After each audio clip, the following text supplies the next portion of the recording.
Coming across the line a bit later than past games, F1 2013 brings the expected yearly updates while promising an expansive future for the series by tapping into the sport's history. Players have been waiting for a chance to drive these classic machines and iconic courses, but are these additions enough to keep it from feeling like you're just spinning your wheels? No matter how you plan to progress in F1 2013, you'll begin with the Young Driver Test, running you through the basics and specifics of driving a Formula One machine. While such principles are nothing new for fans, proving your skills and earning gold medals will let you unlock contract offers from better teams, giving a more solid start to your career. The career mode itself is fairly straightforward, simulating all 19 races from the 2013 season, with each course potentially taking hours to master. Full races can last 50 to 70 laps, and even at the minimum 25 race length, you'll average 12 to 15 laps per event, not counting practice and qualifying sessions. It's a considerable commitment, but these lengthy terms aren't as intimidating as in the past, since mid-session saves now let you quit right in the middle of a race and return where you left off. Plus, like last year's game, there are plenty of alternative options to give you a quick stint behind the wheel. Season Challenges provides a more compact career spanning just 10 5-lap races, hopping from team to team with new contracts offered practically every other race.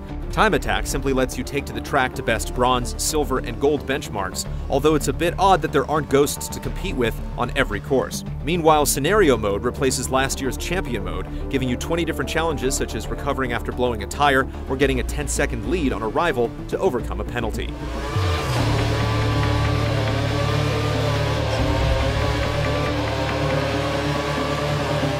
These alternate modes will give you a taste of the sport, but much of what F1 is all about can only be seen over the long haul. R&D objectives needed to improve your car's performance will only become available if you partake in practice days. There's a greater sense of satisfaction from rising through the ranks of all 3 qualifying sessions, and changes in the weather that necessitate last-minute adjustments to tire strategy only really apply on longer race settings. This could spoil his plans for today. He's really going to have to pull out all the stops if he's to finish ahead. It takes intense mental focus to maintain the precision necessary to stay on pace. Paired with the amount of time out on track, it can leave you with a satisfied sense of exhaustion. While you want to push your car's performance, you also have to manage the life of your tires. If you're too hard on them, you can definitely find yourself slipping and sliding toward the end of a stint. Since maintaining the new tire compounds has become such an important issue in real life, the game can certainly do with a bit more feedback from your engineering crew, but one thing that has improved is communication during changing weather conditions. A heads up from your team will ensure you don't get stuck riding slicks too long in the rain. One thing we never experienced outside of the scripted scenario mode is a full blowout. Hazards caused by AI drivers are rare, and even on circuits where incidents are practically guaranteed in real life, we haven't once seen a safety car called out in F1 2013. Of course, it's nice that the AI is competent, but the sense of danger you get from real F1 definitely feels muted here. The biggest new addition to this year's Formula One game is the historical content from the 1980s and 90s, including cars, circuits, and likenesses of drivers like Nigel Mansell and Mario Andretti. The 80s cars certainly feel different from their modern counterparts, trading the boosting effects of devices like KERS and DRS for a more pure sense of racing. Tires also take a bit longer to warm up, making the cars a bit more slippery on short runs. And by the way, if you don't remember the 80s looking quite so yellow, you can just turn that filter off. While it's an exciting direction for the future of F1 games, the classic content is barely a speed bump in this year's package. The standard game only includes 5 cars and 2 tracks from the 1980s.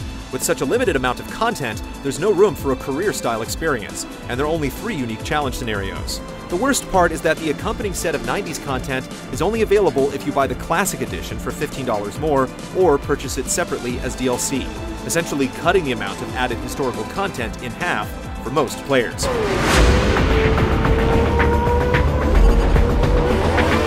Multiplayer options remain largely the same, allowing you to drop into several quick play modes, partake in a co-op championship with a friend, or create your own custom races.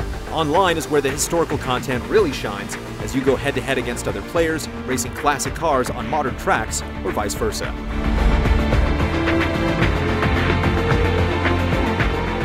While F1 2013 has certainly improved over 2012, like the subtle new lighting effects, most of those changes don't make for substantial additions. The move to include features from past eras is a promising step for the future of the series, but carving out half of that content as DLC leaves the remainder as a briefly entertaining pit stop, before moving on to business as usual.